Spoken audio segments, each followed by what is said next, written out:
2025 Workers' Day celebration. Federal government pledges more commitments to workers' welfare.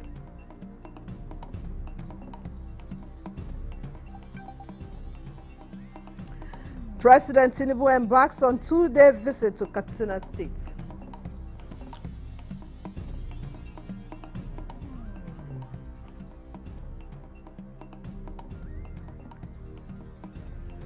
Revenue Mobilization Allocation and Fiscal Commission proposes constitutional amendments to allow inclusion of council chairmen, councillors' benefit remuneration.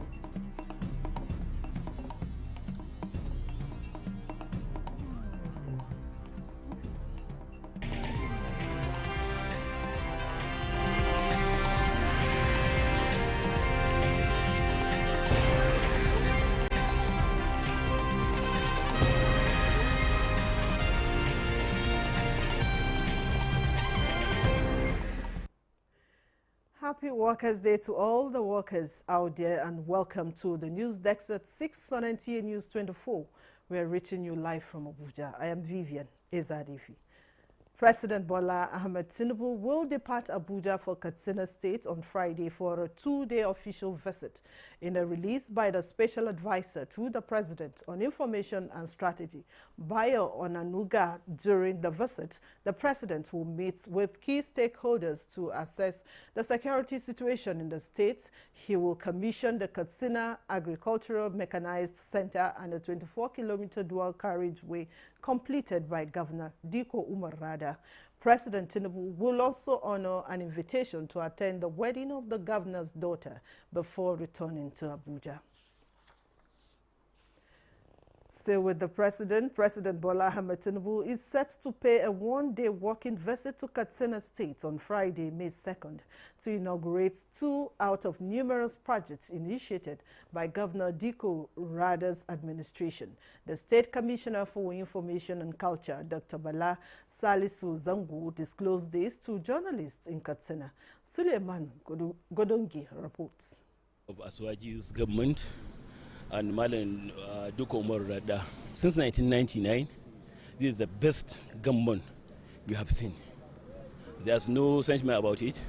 I'm not even a card-carrying member of APC. I'm just a civil servant. Now that the president is coming to Katsina State, we are hoping that some of the problem we have in Katsina will be taken into consideration and solved it once and for all. Malam Diko Rada, the governor of Katsina, he has done everything for us. If you look at Katsina for now, you will see many things that we achieve. During the two-day visit, the President is set to commission some of the laudable projects initiated and executed by the present administration of Malam Diko Umar Rada. The presidential visit will feature the inauguration of Katsina Eastern Bypass, a significant project which spans from Dutema Road through Kanu and Daura roads and hence at Yandaki in Keta local government area of the state. The project is expected to decongest the city, reduce travel time, and boost socio-economic activities in the state. The president is also expected to inaugurate the State Agricultural Mechanization Center, aimed at repositioning the agricultural sector of Katsina State. The Mr. President visit will mark his first official engagement to Katsina State since he assumed office in 2023. Suleiman Kodogi, NTA News. The federal government says it will continue to prioritize the welfare of workers to achieve the desired result. Minister of Labor and Employment, Mohammed Maigari Dingyadi, disclosed this at the 2025 May Day celebration in the nation's capital, Abuja. He said government is aware of the current economic challenges in the country, but emphasized that there will be light at the end of the tunnel.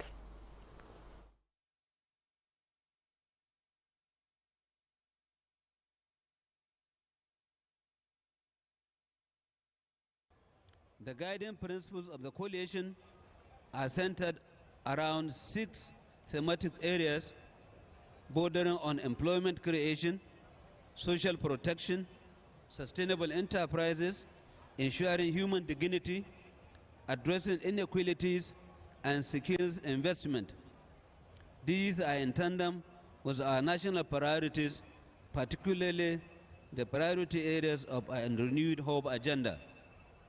Furthermore, this administration shall continue to effect positive changes in the lives of average Nigerians to ensure that the downtrodden are elevated, and most importantly, to fight the intense pain of corruption, which has enriched the very few to the detriment of the majority of our citizens who groan under the overwhelming weight of poverty and all superstructural and infrastructural maladies resulting from corruption.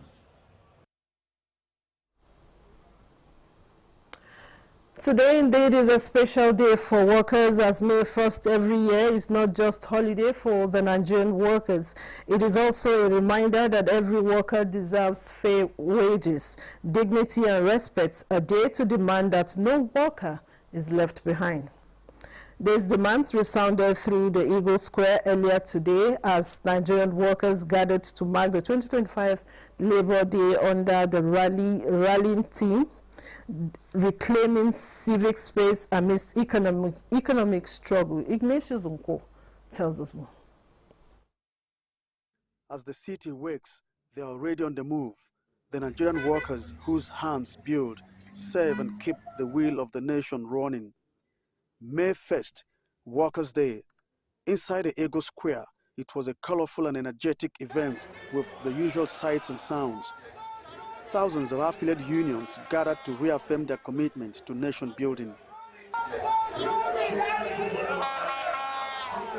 For the leaders of the various labor unions in Nigeria, the call was clear and urgent: fair labor practices, good governance, and a call for states yet to implement the new minimum wage of 70,000 to do so. These days, 10, reclaiming the civic space in the midst of economic hardship calls us to defend democracy, resist repression, and rebuild Nigeria on justice. Expand retirement benefit and unjust pension to inflation. Protect union rights and halt indiscriminate union registration.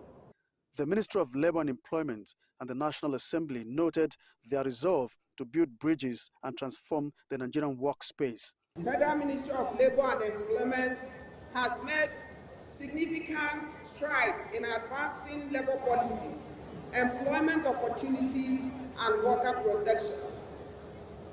These are evident in the launch of the Labor Employment and Empowerment Program, LEAP. We are demanding greater accountability in the management of worker welfare funds. These are not promises. These are legislative priorities. Payment of the minimum wage and its arrears, but it might interest you to note that the release of the sum of over 4.1 billion to the area council chairman for the implementation. The Minister of Labor and Employment, Muhammadu Megari Dingyadi, represented President Bola Tinubu, reaffirmed federal government's unwavering commitment not to only create jobs, but also enhance the welfare, social justice, and overall working condition of Nigerian workers.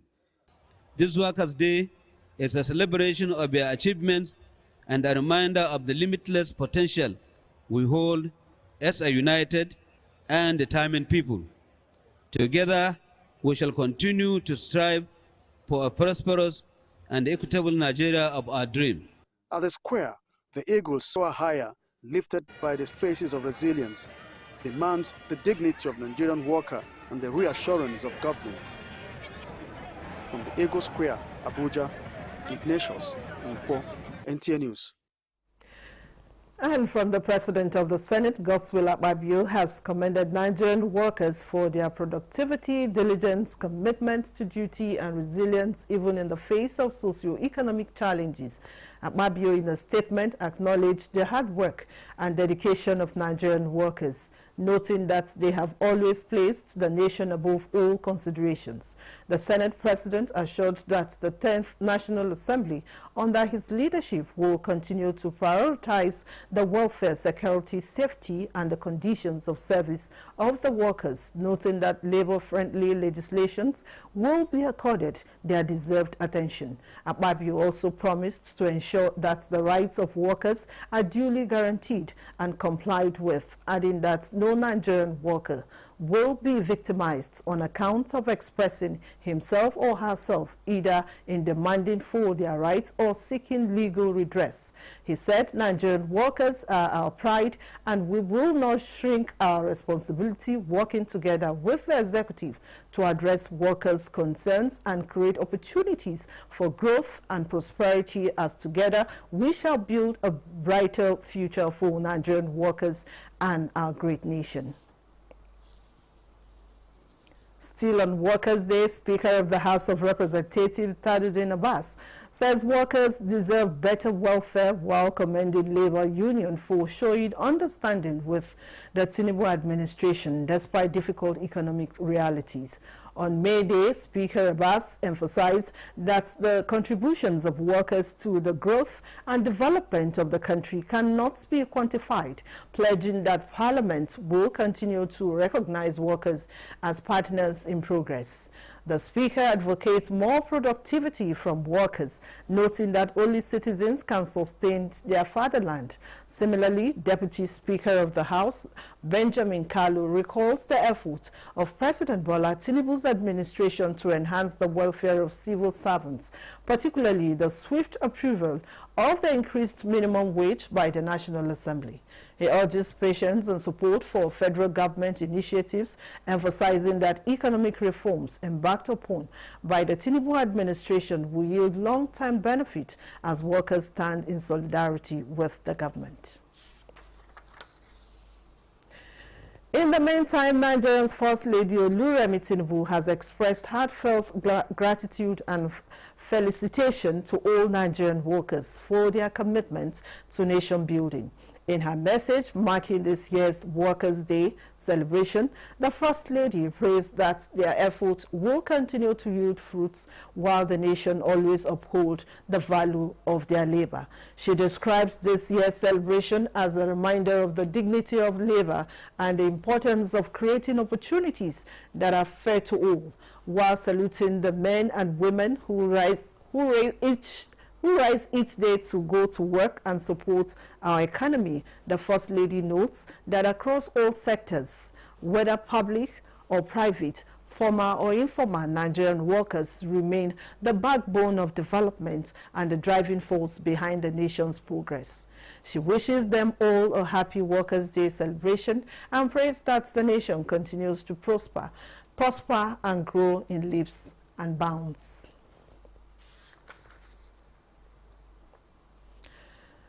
The People's Redemption Party, PRP, has urged the federal government not to relent by prioritizing policies to promote decent work, protect labor rights, and create an enabling environment for workers to thrive.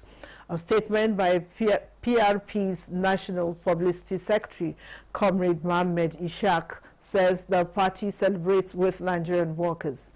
It recalled the then PRP governments of Kano and Kaduna states that first declared May Day as a holiday back in 1980, before the federal and other state governments followed suit.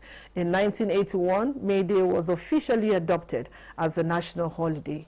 In recognizing the significance of the day, the PRP appreciated Nigerians' hard-working and resilient labor force and valued their efforts in ensuring progress, fostering economic vitality, and sustaining national development. It further stated that despite global economic uncertainties and social injustices, workers remained focused, and thereby PRP urges the federal government to ensure workers' rights are upheld and fairly compensated for their labor. And to Bayelsa State now, the Bayelsa State Governor Due Diri has promised to actively engage organized labor and stakeholders to ensure that the state remains a model for a progressive, respected, and empowered workforce. Timnipre Ohia reports that the governor stated this during the May Day celebration for workers in the state. Across the country, marches and speeches echo through city squares in celebration of the International May Day for Workers. Here in Bayelsa State, it is no different as workers gathered at the Peace Park to be honored. The chairman of the Nigerian Labour Congress, Barnabas Simon, and others appreciated the state government for the approval of the 80,000 naira new minimum wage, implementation of 35% salary increase, prompt payment of salaries, and that of pensioners. The union also thanked the governor for the construction of the new legislative and commissioner quarters at the new city, and appealed to the governor for the need for building a new civil servant quarters for civil servants. Your administration has been kind to Bayelsa workers. While we cannot exhaustively mention all that you have done, especially in responding to several demands presented at the last May Day, we wish to specifically thank you for the following. Part of the approval of the 25%, 35%, salary in an upward review for all categories of workers in the state, and that speaks of, the good, intentions of government towards the welfare of workers. The governor of Bayelsa State, Doye Diri, appreciating the workforce, says he understands the sacrifices they make, noting that he was one time a dedicated classroom teacher. Hence his administration commitment to improve the working conditions of civil servants, as validated in the ongoing construction of the 9-story State Secretariat complex, building of the state-of-the-art stadium, recruiting of 1,000 workers and teachers. Set the standard for excellence across our nation. We will continue to prioritize your efficiency, welfare, and interests. Today, let us not only salute the formal workforce, our civil servants, teachers, nurses, public administrators, but also our dynamic farmers, courageous fishermen, industrious drivers. High point of the May Day celebration was the presentation of 2 18-seater buses to NLC and TUC in the states. Iyenogwa, Timinapri, Ohia, NTA News. You are still watching the news desk at 6 on NTA News 24. We'll bring you more reports on Workers' Day after this time out. Stay with us.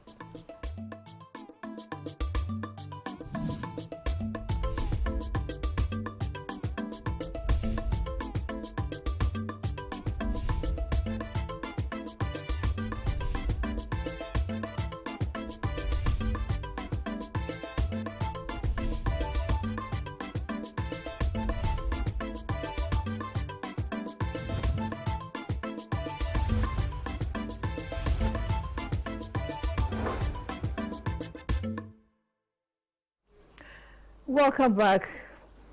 And now to the Nigerian Labour Union leaders are seeking better incentives, especially in the area of training and retraining of workers to enhance productivity as well as national growth. The Labour Union leaders were guests on NTA's Good Morning Nigeria, where they gave submissions on how to enhance government-labor relations. Oluseyi Adiabo has details. It ranges from unfair labor practice, not honoring of agreement. That negates the essence of collective bargaining.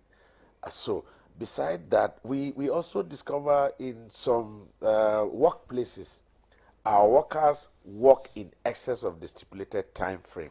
Nuhu Toro, TUC Secretary General, there highlighting current challenges confronting Nigerian workers. It seeks an enabling environment for workers, as well as skills, especially for post-retirement purposes. No matter how you want to upskill, you need to create enabling environment, enabling work environment. If you go to Federal Secretariat now, you'll be marveled what you are seeing, because the environment is not even conducive to work. Do you have internet facilities? Whereas this thing is in other climes, even in the street. Other guests on the program share divergent views on effective operations of labor unions at the sub-national level, explaining variables that can enhance government labor relations. I'm For instance, in the Nigerian Labour Congress, we have about 60 industrial unions. So all of us, all these unions should be able to take a blame on what is happening, if there's something. But in the case of the states, I will say that the states are under attack. By whom? By the state governments. Now, each time, most of the governors, and I'm saying it here, try to moderate or dictate who becomes the chairman of any of these unions in their states. Where it doesn't work, that's where you see fight. There are so many ways the government can support the Nigerian worker, to alleviate the current economic challenges. Skill is one of those things that the government should, skill up Nigerian worker to empower them. Responses from Nigerians through the GMN social media handles and phone lines aligned with the position of the guest in the area of improvement in the welfare of workers to meet the current economic realities. In Abuja, Olusheye Adiagbo, NTA News. Meanwhile, workers in Kaduna State joined their counterparts across the globe in marking the 2025 Workers' Day, even as concerns over unpaid minimum wages continue to cloud the celebrations. Clemens Olurotoba reports. It's that time of the year again when Nigerian workers come together to reflect on their contributions. This year's theme, Reclaiming the Civic Space in the Midst of Economic Hardship, underscores the importance of workers' active participation in the political, economic, social, and cultural life of the society. Diligently. Don't wait for somebody to come and be scolding you. What you're doing is for the people of Kaduna State. We are delivering services to the masses, not to the government. Although it's government we're working for, they are paying us, but we are doing it for the masses. Governor Obasani of Kaduna State reaffirmed his administration's commitment towards fostering a conducive environment for workers, emphasizing that sustainable peace is impossible without meaningful progress. We are leaders.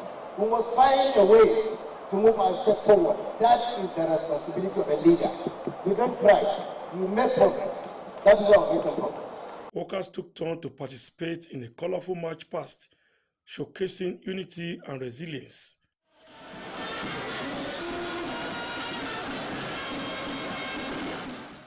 Despite ongoing economic challenges, the 2025 Workers' Day celebration in Kaduna was filled with hope as participants expressed optimism that better days lie ahead. Clements Oloruntoba, NTA News. The Revenue Mobilization Allocation and Fiscal Commission is proposing a constitutional amendment to allow the inclusion of local government councils chairmen and councillors among beneficiaries of remuneration packages of political and public office holders to be determined by the Commission. Clement Barikui reports on a 3-day retreat in Uyo, Akwa Ibom State. Paragraph 32 of Part 1 to the third schedule of the 1999 Constitution as amended outlines the specific functions and powers of the Revenue Mobilization Allocation and Fiscal Commission, including monitoring revenue, reviewing allocation formula, advising on fiscal efficiency, and determining remuneration for political office holders, excluding local government council chairmen and councillors. This retreat is therefore proposing the inclusion of political office holders at the third tier of government. It also regrets that Section 162, subsection 6 of the 1999 Constitution as amended remains a constraint to the implementation of the Supreme Court ruling mandating the direct payment of revenue allocations due to the local government councils to them. The Commission should advocate for the amendment of relevant sections of the Petroleum Industrial Act to enable the expansion of the present board of the Nigerian National Petroleum Company Limited to include the representatives of some major stakeholders such as states, local governments, the Central Bank of Nigeria, etc. Other far-reaching recommendations put forward includes the separation of the Office of the Accountant General of the Federation from the Office of the Accountant General of the Federal Government.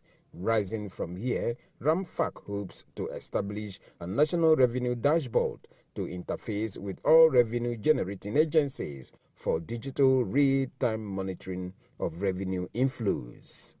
Clement Barikui, NTA News.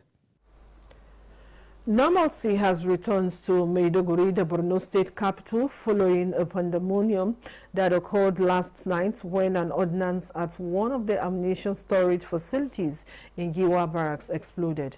Abubakar Musa reports. The incident was said to have started around 11 o'clock last Wednesday night when an ordnance at an ammunition storage facility in Giwa Barracks exploded, causing loud noise and pandemonium, especially among people residing close to the barracks. Confirming the incident, Charter Commander, Joint Task Force Northeast Operation Hadinkai, Major General Abdul Salam Abubakar said the high temperatures being experienced in Maiduguri was what caused the explosion and not an attack as speculated by mischief makers. The situation was swiftly brought under control through the collaborative efforts of military firefighters, the Federal Fire Service, as well as the Borno State Fire Service Departments and various firefighting vehicles from security agencies. He announced that the Nigerian Army will henceforth be conducting a comprehensive review of all storage facilities to mitigate the effect of the current high temperatures being experienced in Maiduguri to avert recurrence of unwanted explosions. The Air Component Command Operation Hadinkai and the Nigerian Army Unmanned Aerial Vehicle Command conducted aerial surveillance over the incident scene and the surrounding areas of Maiduguri metropolis. These allowed them to determine the extent of the explosion and guide rescue efforts. Meanwhile, normal activities have continued around the Giwa Barracks and other parts of Maiduguri under a peaceful atmosphere. In Maiduguri, Abubakar Musa, NTA News. And that concludes the news desk at 6 on NTA News 24. Thanks for watching. I am Vivian Izadifi. Bye for now.